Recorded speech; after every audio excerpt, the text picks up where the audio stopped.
Let's start with a little bit of a Super Bowl preview, Okay. Super Bowl conversation. Seattle is favored by 4.5. We have talked about Sam Darnold and Drake May. But what about these defenses? The Patriots have been really good in the playoffs, even though the games have had some adverse weather conditions that have played a part. Seattle was really good against the 49ers. They did show some vulnerability against the Rams, which they kind of did all year. But which defense shows up for Seattle? And do you think the Patriots can continue their dominance on defense in the somewhat controlled environment? I guess it still is outside at Levi Stadium, but what say the people's champ? Well, yeah, I think the game will be the story. The story of the game, I should say, will be the defense. Okay.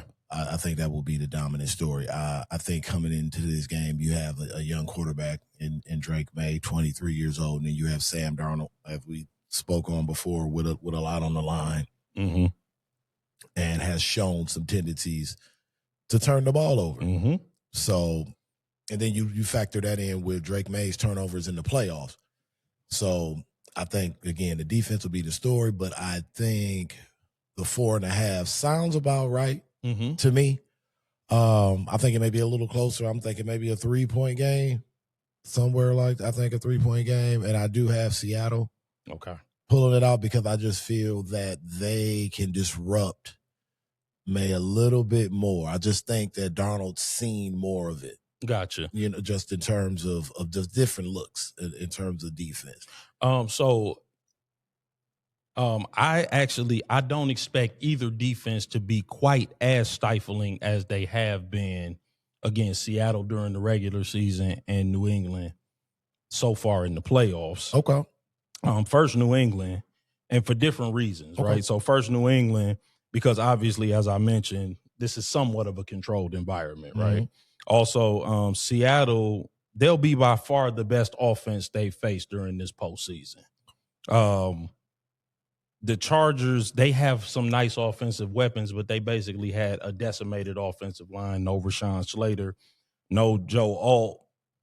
Also, Justin Herbert was kind of nursing that shoulder injury, even though, he's got his own history in the playoffs. Were you giving Justin Herbert some grace? No, a small amount, but he's got his own history in the playoffs. And then the Texans offense obviously have been struggling anyway, and then they were missing their top pass catcher. We talked about that. And Dalton Schultz went down early in that game. And obviously the Broncos were without Bo Nix, right? So they've kind of, all of these offenses have kind of had one hand tied behind their back, so to speak. For sure. This is the first time they're going to be facing a fairly whole, even though Charbonnet is not out, is not there, is out. But this is the first time they're going to be facing a really whole offense. No arm tied behind your back, no snow, no wind, no rain. Not to quote a Motown song, right? But this is so I don't expect them to be quite as stifling. And then with respect to Seattle, they have at times shown vulnerability this season.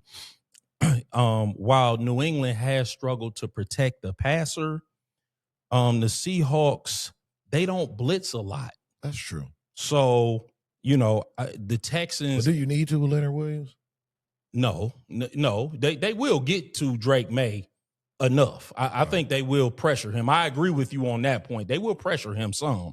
But I think that this is probably the third best pass rush, though, that New England will have faced in the postseason. It'll be a little bit of a reprieve in that regard. And not that I expect Drake May to just drop back and have all kinds of time. I don't expect him to cook, but I expect him to have some time. And he is elusive. Yeah, he is, right. Yeah, he can get away. He knows how to kind of find his way in the pocket. He's got good pocket presence. And that could lead to some big plays down the field because, again, Seattle has shown a little bit of vulnerability in that regard. But with that said, Drake May has turned the ball over during the postseason while Sam Darnold has played clean. And you brought it up.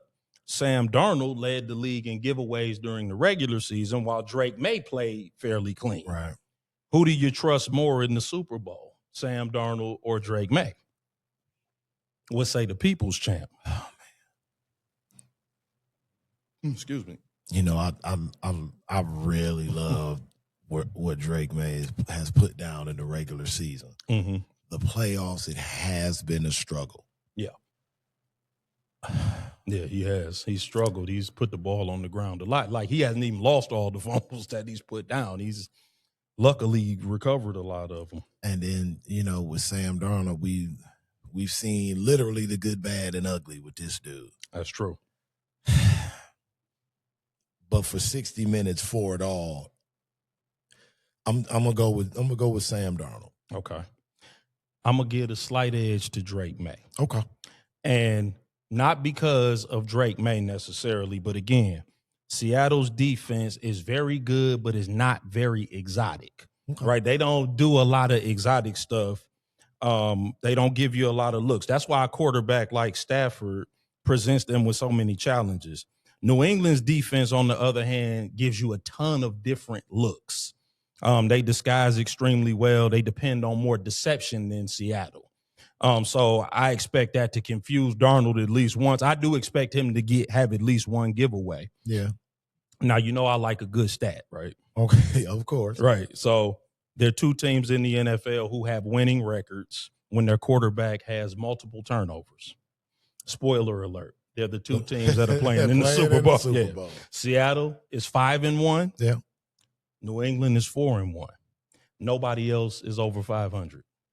So that shows you that both of these teams have the ability to win. For sure. So that doesn't mean that I necessarily think that Seattle's going to lose, but I do think that because New England tends to be a little more exotic on D, like they disguise and they show you all these different looks and Vrabel will go in the trick bag. Yeah, he gives you a lot of weird stuff. Unsuspecting times. It'll be like the middle of the second quarter. It'll be a fake punt or something crazy like that. It'll be interesting. Like when I say defense will be the story, to a point that you kind of alluded to, I think it'll be some big plays that have been made by the defense. Yeah. I think we may see a pick or two. Yeah.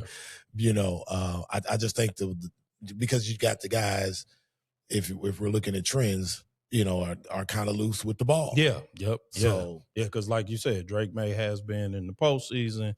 Sam Darnold has been during the regular season. And if it comes down to a field position scenario, then I think to your, again, point, what defenses show up? Right. Are you getting 7? Are you getting 6? Are you getting 3? Or nothing? So you already gave your prediction. You said Seattle.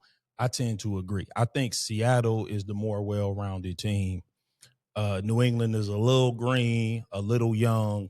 And I think that while Drake May, I think, is going to be all right, I think they're going to struggle to run the ball against that Seattle front.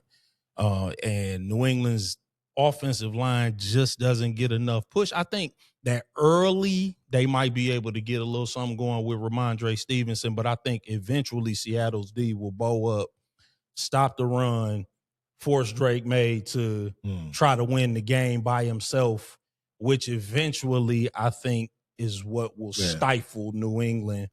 But they're young and they'll be there. But go ahead, nephew, what you got? I was just gonna ask if y'all had any predictions for who will be MVP. Listen, this is the redemption tour for Sam Darnold, man. So I think Sam Darnold's gonna have a nice game. I don't think he's gonna have a huge game, but I think it's gonna be a nice game. I do think he'll give it away one time, but not more than that. I don't think he'll spiral or anything like that. I think that, this is the Sam Darnold redemption tour. But what say the people's champ? Super Bowl MVP. You gonna go outside the box? Yeah, man. Let's. Okay. Let's go on and go with Cooper. Okay. You gonna go with Mr. Cup to win his second one? Yeah. Okay. Go ahead, Cooper Cup. Hey, man, listen, I'm rooting for that. I would love to see it. Yeah. I thought you was going to go with Jackson Smith and Jigba. Nah, you want to know why? Because I think the defense is going to lock in on Jackson Smith. Yeah, you probably Not that it's worked. Yeah, I know. Yeah, Not right. that it's that worked dude is pretty explosive. I would expect Christian Gonzalez to be on JSN the whole night. Yep. So I think that gives, again, a guy who's been on the stage already and performed. I think it gives him a chance, to maybe, be a safety net for Sam Darnold on some key possessions, some key third downs, some short yardage situations that he can maybe stretch out and make in the big games. Yeah. Yeah, I'm going to go with the dark horse. Okay. No, I like that.